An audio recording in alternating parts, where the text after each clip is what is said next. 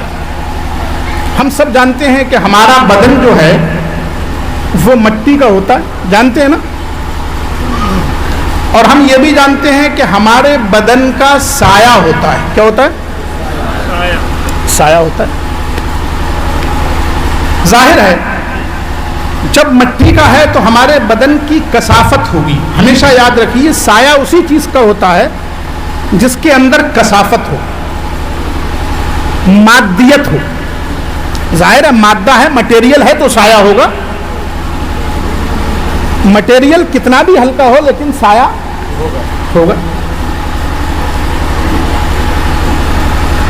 کچھ لوگ اس بات کا انکار کرنے لگے اور اس بات پر مصر ہو گئے کہ ایسا کیسے ہو سکتا ہے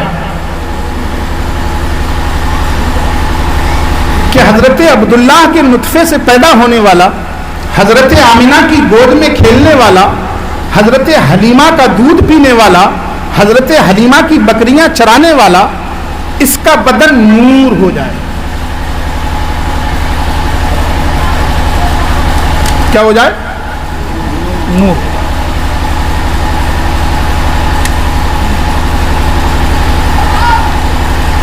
بہت سی جگہ آپ کو بھی دھوکہ لگ جاتا ہے. احادیث میں ذکر آیا اللہ کے رسول صلی اللہ علیہ وسلم چادر اوڑھتے تھے, ذکر آیا وہ تہبند باندھتے تھے, ذکر آیا وہ قمیص پہنتے تھے, ذکر آیا وہ سوتے تھے, ذکر آیا وہ جاگتے تھے. بات کہی گئی کہ وہ کلام کرتے تھے, بات کہی گئی کہ وہ تجارت بھی کرتے تھے.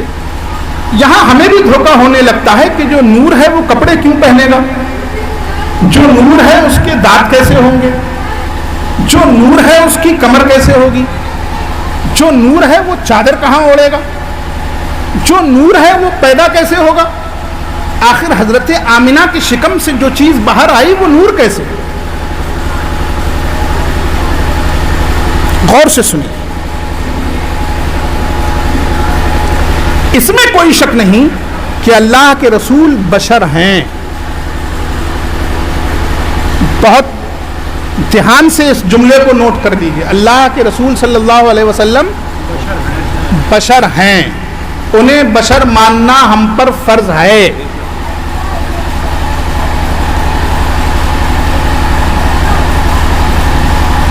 لہذا کبھی بھی ایسا مت کہنا کہ وہ بشر نہیں ہیں, آدمی نہیں ہیں, وہ صرف نور ہیں. وہ بشر ہیں, ہاں ان کی نورانیت بشر ہونے کے باوجود اپنی جگہ مسلم.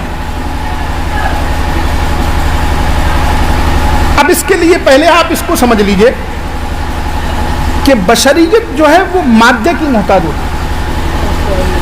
بشریت مٹیریل کی محتاج ہوتی ہے. کس چیز کی؟ مٹیریل کی. آپ کوئی مجسمہ اگر بنائیں, مجسمہ سمجھتے ہیں کیا کہتے ہیں, اسٹیچو, پتلا, تو اس کے لیے مٹیریل کی ضرورت پڑتی ہے. بس ویسے ہی انسانیت بغیر مٹیریل کے, بشریت بغیر مٹیریل کے نہیں ہو سکتی. یہ طے ہے.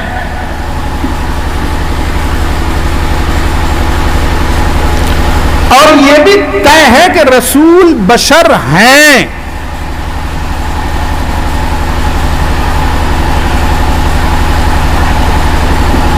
اب سوال یہ ہے کہ جب وہ بشر ہیں تو نور کیسے؟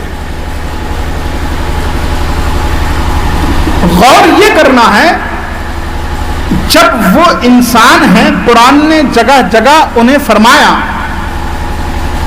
کہ ہم نے تمہیں میں سے رسول بھیجا ہے, ہم نے انہی میں سے رسول بھیجا ہے. اس کا مطلب یہ کہ ہم انسان ہیں, وہ بھی انسان ہیں. ہم بشر ہیں, وہ بھی بشر. لیکن ان کی بشریت, ان کا جو بدن ہے, جو تن اقدس ہے, اس میں جو مٹیریل لگا وہ آخر نور کیسے ہو گیا؟ سمجھنا بس یہ. ہم اہل سنت ہیں الحمدللہ. ہم اپنی کسی بھی بات میں ہدایت چاہتے ہیں قرآن سے, حدیث سے. بہت سی باتیں ایسی ہیں جو ہماری سمجھ سے باہر ہیں لیکن ہمارا عقیدہ ہے، ہمارا عقیدہ ہے، ہمارا یقین ہے۔ اب آپ بتائیے، ایک مٹیریل، ایک مادہ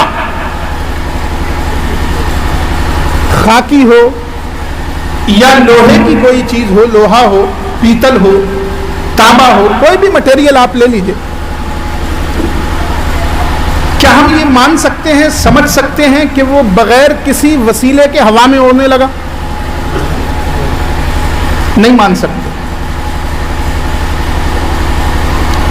کیا سنا ہے کبھی معراج کا واقعہ؟ سنا ہے نا؟ وہ کون سا جہاز تھا جس میں اللہ کے رسول صلی اللہ تعالی علیہ وسلم معراج کو تشریف لے گئے بیٹھ کر؟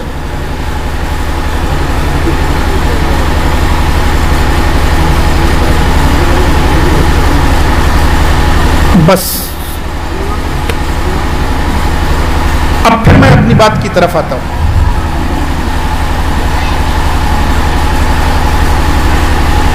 اصل میں سمجھنے میں جہاں چوک ہو گئی ہم سے،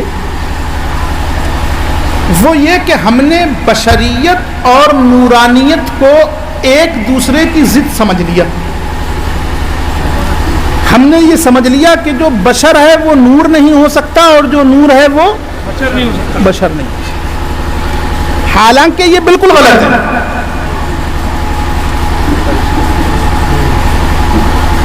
یہ میں آپ کو بتاتا ہوں، حضرت مریم کا واقعہ آپ نے بہت مرتبہ سنا ہوگا، میں نے بھی سنا ہے تقریروں میں۔ حضرت مریم جو حاملہ ہوئی حضرت عیسیٰ سے، ان کے پاس حضرت جبریل آیا، آپ نے بھی سنا ہوگا، میں نے بھی سنا ہوگا۔ چونکہ وقت زیادہ نہیں اس لیے میں واقعہ پورا نہیں سنا سکتا۔ قرآن کہتا ہے فَتَمَثَّلَ لَهَا بَشَرًا سَوِيًّا، کیا کہتا ہے قرآن؟ فَتَمَثَّلَ لَهَا بَشَرًا سَوِيًّا، حضرت جبریل کو مریم کے لیے ایک بشر بنا کر بھیجا گیا۔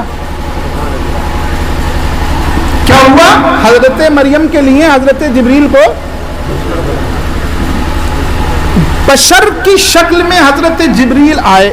یہ قرآن سے ثابت ہے، کس سے؟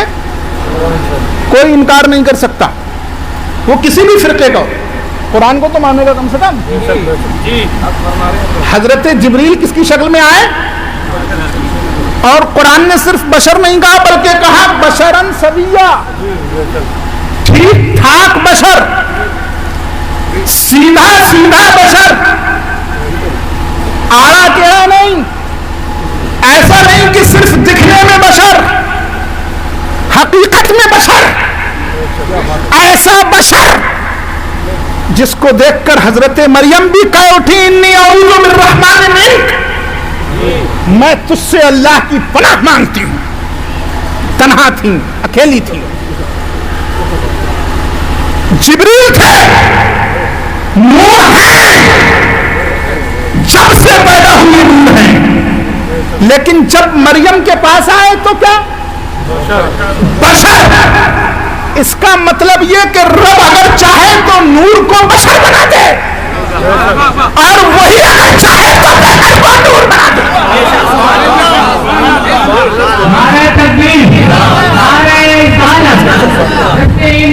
ارے بس کر، ٹائم کم ہے بھیا، نعرے لگانے والے وقت کم ہے، جو بھی نعرہ لگانا چاہے وہ بعد میں لگا لے میرے پاس۔ تو اگر وہ چاہے، جس نے نور کو بشر بنا کر بھیجا، کیا وہ بشر کو نور نہیں بنا سکتا؟ وہ ہر شے پر قادر ہے۔ اب اگر ہم یہ سمجھتے ہیں کہ رسول بشر ہیں تو نور کیسے؟ اس کے لیے ہمیں یہ بھی سمجھنا ہوگا کہ رسول بشر ہیں تو کس چیز پر بیٹھ کر تشریف لے گئے؟ معراج کی سواری کس پر ہوئی؟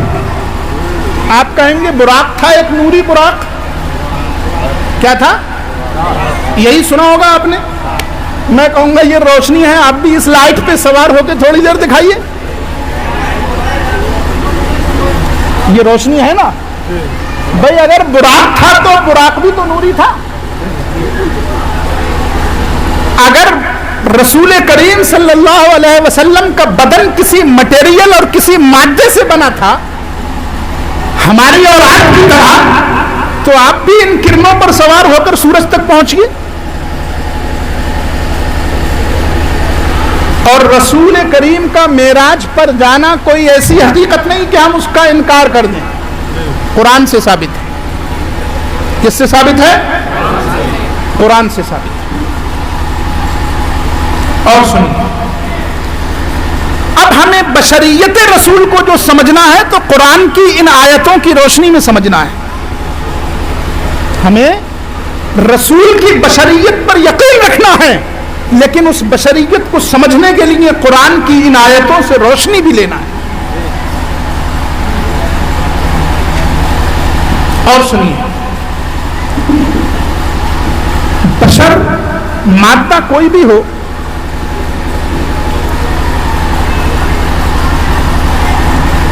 ہم لوگ ہیں, ہمارا ایک مادہ ہے, ہمارے اندر سے جو پسینہ نکلے گا اس پسینے میں خوشبو ہوگی یا بدبو؟ بدبو ہوگی. چلیے ایک قدم اور آگے بڑھ جاتا ہوں. ہو سکتا ہے کسی کے پسینے میں بدبو نہ ہو سکتا ہے کسی کا پسینہ بدبودار نہ ہو, لیکن اسے یہ کہنے کا حق ہے کہ میرے پسینے میں بدبو نہیں آتی. ہمیشہ یاد رکھیے گا, یہ ہماری انسانیت کے تقاضے ہیں, یہ ہماری انسانیت ہے, یہ ہماری عادت ہے کہ ہماری بدبو کتنی بھی بری ہو لیکن ہمیں بدبو نہیں لگتی, اور دوسرے کی اگر بدبو نہ بھی ہو تب بھی ہمیں بری لگتی ہے. ہمیشہ اس نظریے کو سامنے رکھیے گا.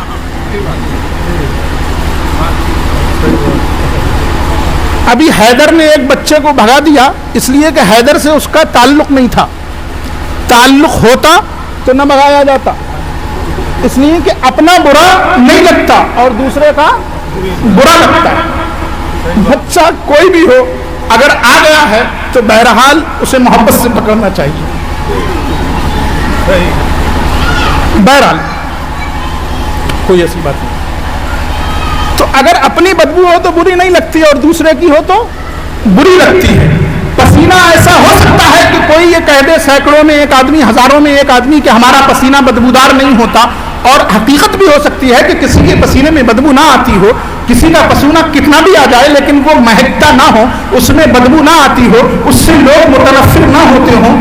حالانکہ اس میں بھی کوئی شک نہیں کہ حدیث میں جمعے کے دن جو غسل کا حکم آیا, خاص طور سے محدثین نے, شارحین نے اس کی وضاحت کرتے ہوئے لکھا کہ صحابہ کو اللہ کے رسول صلی اللہ علیہ وسلم نے اس لیے غسل کی تاکید فرمائی تھی کہ کپڑوں کی کمی تھی, لوگ اپنے کام کاج میں مصروف ہوتے تھے اور ان کے پسینے سے ان کے کپڑے بھیگ جاتے تھے, وہی کپڑے بدن پر سوکھ جاتے تھے اور انہی کپڑوں کو پہن کر صحابہ جمعے میں آ جاتے تھے, تو ایک دوسرے کی پسینے سے کراہت سے محسوس ہوتی تھی. اس لیے رسول نے فرمایا کہ جمعے کے دن غسل کر کے آیا کرو. وہ صحابہ تھے, وہ عظیم جماعت تھی, وہ مقدس ہستیاں تھیں, لیکن ان کے پسینے کی بات یہ ہے کہ رسول نے جب دیکھا کہ آپس میں ایک دوسرے سے متنفر سے لگ رہے ہیں, کچھ ہٹ کر کھڑے ہونا چاہتے ہیں, نماز میں جو قرب چاہیے, نماز میں جو اتصال چاہیے, صفوں میں جو اتصال چاہیے وہ نہیں رکھ پا رہے ہیں, اس لیے کہ ایک دوسرے سے اذیت محسوس ہو رہی ہے, ایک دوسرے سے کراہت محسوس ہو رہی ہے, تو رسول نے حکم دیا جمعے کے دن غسل کر کر آیا کرو. جمعے کے دن غسل تم پر فرض کر دیا گیا ہے, تم ضرور غسل کر کے آؤ. یہ حکم اس وقت کے حالات کو دیکھتے ہوئے تھا, لیکن آج تک قائم ہے الحمدللہ. آج بھی ہم اہل سنت جمعے کے دن غسل کرتے ہیں اور کرنا چاہیے. میں جو عرض کرنا چاہ رہا تھا وہ یہ کہ پسینہ کسی کا بدبودار ہو یا نہ ہو یہ ایک الگ بات ہے, لیکن کسی کو اپنا پسینہ بدبودار لگے یا نہ لگے یہ ایک الگ بات ہے.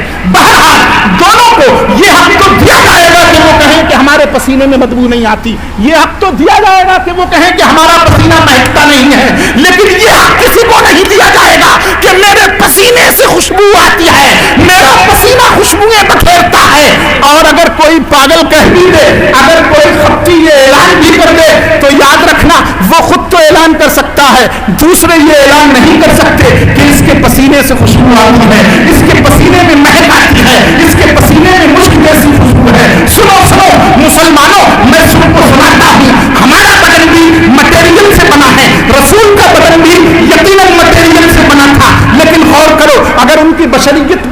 بشریت تھی، اگر ان کی انسانیت بھی ایسی ہی انسانیت تھی، اگر ان کا بدن بھی اسی مٹی سے بنا تھا، اگر ان کے بدن میں بھی اتنی ہی کثافتیں تھیں، تو پھر اس حدیث کا مطلب کیا ہے؟ انس ابن مالک، حضرت انس ابن مالک کر فرماتے ہیں، کیا روایت کرتے ہیں رسول کریم صلی اللہ تعالی علیہ وسلم سے؟ فرماتے ہیں ولا شممت رائحۃ کانت اطیب من رائحۃ رسول اللہ، میں نے جب رسول کا دست اقدس چوما اور اس کو سونگا تو قسم خدا کی میں نے دنیا میں کوئی خوشبو اس خوشبو سے زیادہ معطر نہیں پائی۔ انس کہتے ہیں اس سے پہلے جو خوشبوئیں سونگی تھی وہ رسول کے پسینے سے زیادہ خوشبو نہیں تھی۔ یہ بات پسینے والے نے نہیں کہی ہے، یہ بات اس نے نہیں کہی ہے جس کا پسینہ ہے، بلکہ ایک دوسرے شخص نے کہی ہے۔ اور صرف یہی نہیں، بے شمار حدیثیں ہیں، بے شمار روایتیں ہیں، احادیث کی کتابوں میں بھری ہوئی ہیں کہ اللہ کے رسول کے پسینے سے خوشبو آتی تھی، اور خوشبو کیسی کہ صحابہ اس خوشبو کو سونگ کر یہ جان لیتے تھے کہ ہمارا رسول کس گھر میں تشریف ہے۔ وقت کم ہے اس لیے بہت تیزی کے ساتھ، اس کا مطلب یہ کہ رسول کے پسینے میں خوشبو اور ہمارے پسینے میں خوشبو نہیں ہوتی، اس کا مطلب کچھ تو فرق ہے۔ اسی طرح رسول کریم صلی اللہ تعالی علیہ وسلم کے بدن کا سایہ نہیں ہوتا تھا۔ کیا نہیں ہوتا تھا؟ سایہ۔ اس پر بھی دلیلیں ہیں، لیکن میں اصل بات سے بھٹک جاؤں گا اس لیے کہ وقت کم ہے۔ اللہ کے رسول صلی اللہ تعالی علیہ وسلم کے بدن کو نور ماننا یہ کوئی ہمارا عقیدہ نہیں۔ کچھ لوگ یہ سمجھتے ہیں کہ یہ اہل سنت و جماعت کا عقیدہ ہے۔ ارے ہم تو وہ عقیدہ بناتے ہیں جو حدیثیں کہتی ہیں کون سا اپنے گھر سے لائیں۔ جس طرح یہ بات ہماری سمجھ سے پرے ہے کہ ایک مادی انسان نور کے براق پر سوار ہو کر آسمانوں کے پار چلے جائے لیکن پھر بھی ہم مانتے ہیں، ویسے ہی یہ بات اگر آپ کی عقل کے پرے ہے لیکن حدیثوں سے ثابت ہے، آیات سے ثابت ہے، تو آپ بھی مان لیجئے۔ کیوں؟ اگر عقل میں نہیں آ رہی کوئی بات نہیں، حدیث کہہ رہی ہے، آیت کہہ رہی ہے، تو آپ کو ماننے میں کیا تکلیف ہے؟ اب دیکھیے، حضرت علامہ جلال الدین سیوطی نے ایک حدیث نقل کی ہے اور حدیث صحیح ہے، یہ بھی بتا دوں، حدیث صحیح ہے، کوئی جھولتی ہوئی روایت نہیں ہے، کوئی ضعیف روایت نہیں ہے، حدیث صحیح ہے۔ حضرت عبداللہ ابن عباس کہتے ہیں کان افلج الثنیتین اذا تکلم رؤی کالنور یخرج من بین ثنایاہ۔ اللہ کے رسول صلی اللہ تعالی علیہ وسلم ثنیتین میں کشادگی والے تھے، ٹائم لگے گا تھوڑا، ثنیہ ان دو دانتوں کو کہتے ہیں، سمجھ لیجئے دیکھ کے بس، یہ اوپر والے ہیں، یہ نیچے والے ہیں، ان کے بیچ میں اللہ کے رسول صلی اللہ تعالی علیہ وسلم کے دونوں دانتوں کے بیچ میں کیا تھی؟ دراز تھی، کشادگی تھی۔ کیا تھا؟ کشادگی تھی۔ ہمارے بھی کشادگی ہوتی ہے، بہت سے لوگوں کے دانت ملے ہوتے ہیں اور بہت سے لوگوں کے دانت کے بیچ میں دراز ہوتی ہے۔ ہاں، یہ لفظ انہوں نے بتایا امام صاحب نے، ہمارے بہت سے لوگوں کے بیچ میں دراز ہوتی ہے۔ اب غور کرنے کی بات یہ ہے، حضرت عبداللہ ابن عباس کہتے ہیں جب آپ کلام فرماتے تھے تو اس دراز میں سے روشنی نکلتی تھی۔ جب آپ کلام فرماتے تھے تو اس دراز میں سے نکلتا، تو ہمارا بھی ہے مگر تھوک نکلتا ہے۔ کیوں؟ اب آپ اندازہ کیجئے، یہ صحیح حدیث ہے، صحیح، تو اب ہم اپنی طرح بشر نہیں مانتے، ہم مادیت اور مٹیریل والی جسمانیت نہیں مانتے، اسی لیے کہ جو جسمانیت کے لوازم ہیں احادیث سے ثابت ہے کہ وہ چیزیں رسول کریم میں تھیں ہی نہیں۔ اور آئیے اس سے بھی آگے بڑھ کر بات کریں، اللہ کے رسول صلی اللہ تعالی علیہ وسلم کے تعلق سے ایک لمبی روایت میں ہے، حضرت عبداللہ ابن عباس سے مروی ہے، وہ کہتے ہیں میں اپنی خالہ حضرت میمونہ کے گھر رکا اور رات میں وہیں ٹھہرا رہا اس ارادے سے کہ میں یہ جانوں کہ رسول کی رات کیسے گزرتی ہے. رسول کی کیوں؟ بیان کرنے کے لیے، تقریر کرنے کے لیے نہیں، اس لیے کہ جیسے وہ زندگی گزار رہے ہیں ویسے ہم بھی زندگی گزار رہے ہیں. ہم جلسے کرتے ہیں، ذکر سنتے ہیں، لیکن صرف اس لیے کہ ذکر سننے کا ثواب مل گیا اب گھر جا کے سو گئے.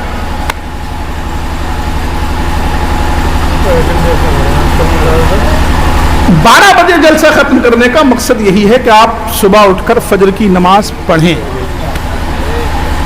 واقعات سنانا مقصد نہیں. پھر سنیے اللہ کے رسول صلی اللہ تعالی علیہ وسلم رات کیسے گزارتے ہیں. آخر وہ نبی جس کو خود اللہ نے اپنا محبوب فرمایا ہے اس کی رات کے جلوے کیا ہیں. فرماتے ہیں آپ جب اٹھے آپ نے نماز تہجد کے بعد یا نماز تہجد میں جو دعا مانگی وہ دعا کیا تھی؟ اے اللہ میری آنکھوں میں نور پیدا فرما، اے اللہ میری سماعتوں میں نور پیدا فرما، اے اللہ میرے گوشت میں نور پیدا فرما، اے اللہ میرے دماغ میں نور پیدا فرما، میرے دماغ کو نور کر دے، میری سماعتوں کو نور کر دے، میری بصارتوں کو نور کر دے. اور تو اور فرمایا ایک روایت میں جو صحیح مسلم میں نقل کی ہے، بخاری و مسلم کے ماننے والے بھی سنیں، فرمایا ایک روایت میں کہ اللہ کے رسول دعا مانگتے تھے اے اللہ میرے بدن کے پٹھوں کو نور کر دے، اے اللہ میرے گوشت کو نور کر دے، اے اللہ میرے دل کو نور کر دے. اور فرماتے تھے اللہم اجعلنی نورا، اے اللہ مجھ سراپا کو نور بنا. بولو کیا رسول کی دعا بھی غیر مقبول ہوتی ہے؟ فرماتے تھے اللہم اجعلنی نورا. بخاری مسلم میں یہ حدیث روایت کی گئی ہے اور اللہم اجعلنی نورا کے الفاظ مسلم شریف میں موجود ہیں. وہ لوگ جو بخاری و مسلم پر عمل کرنے کا دم بھرتے ہیں ان سے گزارش ہے کہ آخر اس دعا کا کیا مقصد ہے، اس دعا کو کس طرح سمجھو گے.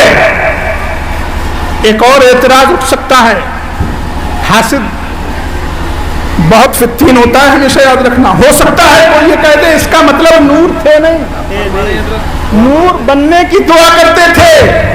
ارے پیارے ایسا نہیں ہے کہ جو چیز نہ ہو ہم اسی کی دعا کریں. ہمارے امام صاحب 5 وقت پڑھتے ہیں اہدنا الصراط المستقیم، اے اللہ ہدایت دے دے. ارے اگر ہدایت پر نہیں ہے تو ویسے ہی نماز پڑھ رہے.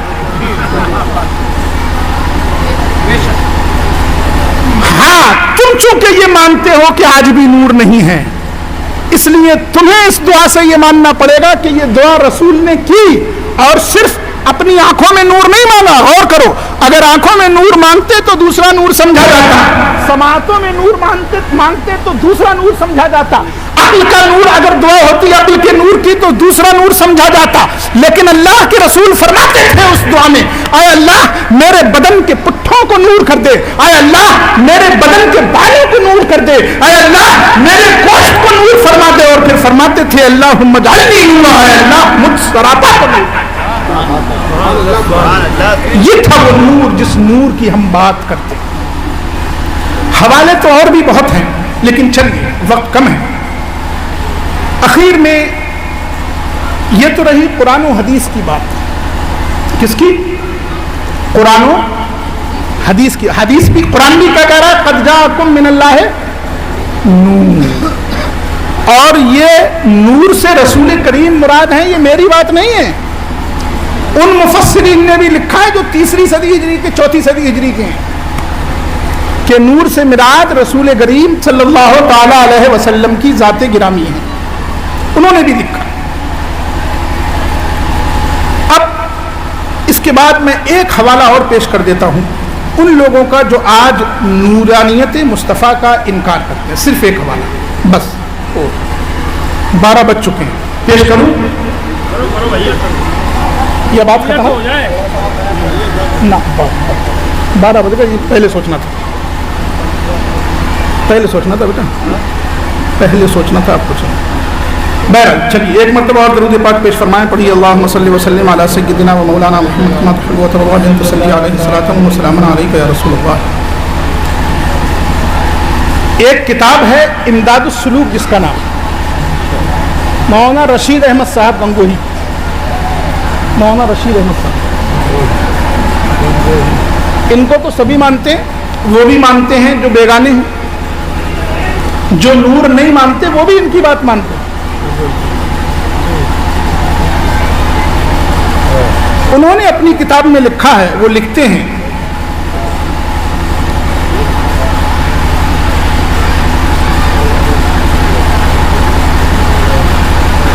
حضرت صلی اللہ علیہ وسلم خدرہ چنا مطہر فرمود کہ نور خالص گشتند. اللہ کے رسول نے اپنے آپ کو اتنا پاک کیا, اتنا پاک کیا, اتنی طہارت حاصل کی, ظاہری معنوی ہر طرح سے اتنا پاک کیا, چنا مطہر فرمود, اتنا پاک کیا کہ نور خالص گشتند, کہ آپ کی ذات مبارکہ جو بشری بدن تھا, جو جسم تھا, جو انسانی جسم کا مٹیریل تھا, نور خالص ہو گیا. کیا ہو گیا؟ نور, فرمایا نور خالص گشتن, وہ نور خالص ہو گیا. اور صرف اتنا ہی نہیں بلکہ یہ بھی لکھا اسی کتاب میں وحق تعالی آ جناب را نور فرمود, اور اللہ تبارک و تعالی نے اس جناب کو نور ہی کے نام سے ذکر کیا ہے. اس کا مطلب یہ ہوا کہ قد جاءکم من اللہ, نور میں جو نور ہے وہ نور وہ والا نہیں ہے جس جیسے عقل نور ہے, وہ نور وہ نہیں ہے جیسے علم نور ہے, وہ نور وہ نہیں ہے جیسے شعور نور ہے, بلکہ وہ نور یہ نور ہے جس کے لیے وہ کہہ رہے ہیں کہ انہوں نے اپنے بدن کو خالص نور کر لیا تھا. اس بدن کا سایہ نہیں ہوتا تھا, اس بدن پر مکھی نہیں بیٹھتی تھی, اس بدن وہ بدن حائل نہیں ہوا کرتا تھا, وہ ایسا نور ہے. فرمایا اسی لیے رب کریم نے آگ کو نور فرمایا. اور صرف اتنا ہی نہیں, ہم سے بھی آگے کی بات ہے.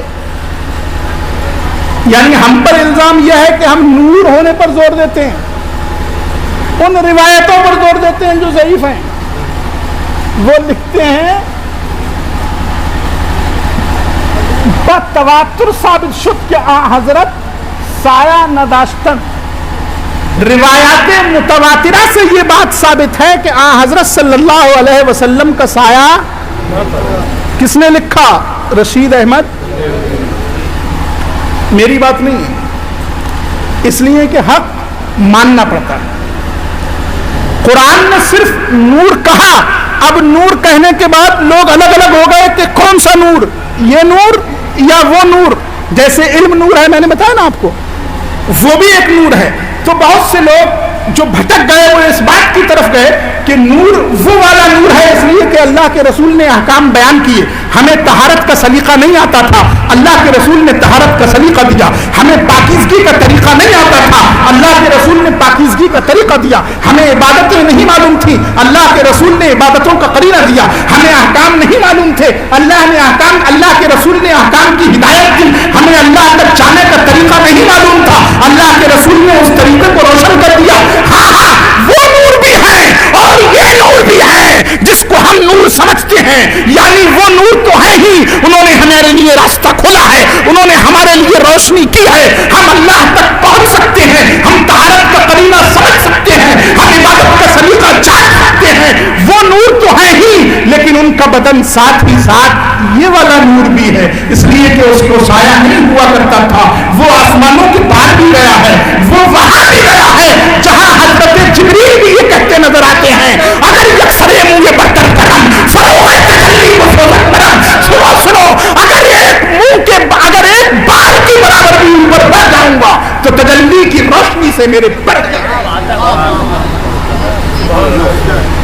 تو ہم صرف انما انا بشر مثلکم کو تو نہیں سمجھ سکتے, ہاں سمجھیں گے, لیکن سبحان الذی اسرا کی روشنی میں سمجھیں گے. لیکن اللہم اجعلنی نورا کی روشنی میں سمجھیں گے، لیکن انس ابن مالک کے اس قول کی روشنی میں سمجھیں گے کہ ان کے پسینے میں مشک سے زیادہ خوشبو آتی تھی، سمجھیں گے، لیکن اس روایت کی روشنی میں سمجھیں گے کہ وہ مسکرا دیں تو گھر کو اجالا کر دیں، سمجھیں گے، لیکن اس روایت کی روشنی میں سمجھیں گے کہ وہ بات کریں تو ان کے باتوں کے بیچ سے روشنی نکلے، سمجھیں گے، لیکن ان باتوں کو سامنے رکھ کے سمجھیں گے کہ وہ بشر ہیں، لیکن یہ نورانی صفات ان کے لیے ثابت ہیں۔ اللہ تبارک و تعالی ہم سب کو سیکھنے، سمجھنے اور عمل کرنے کی توفیق نصیب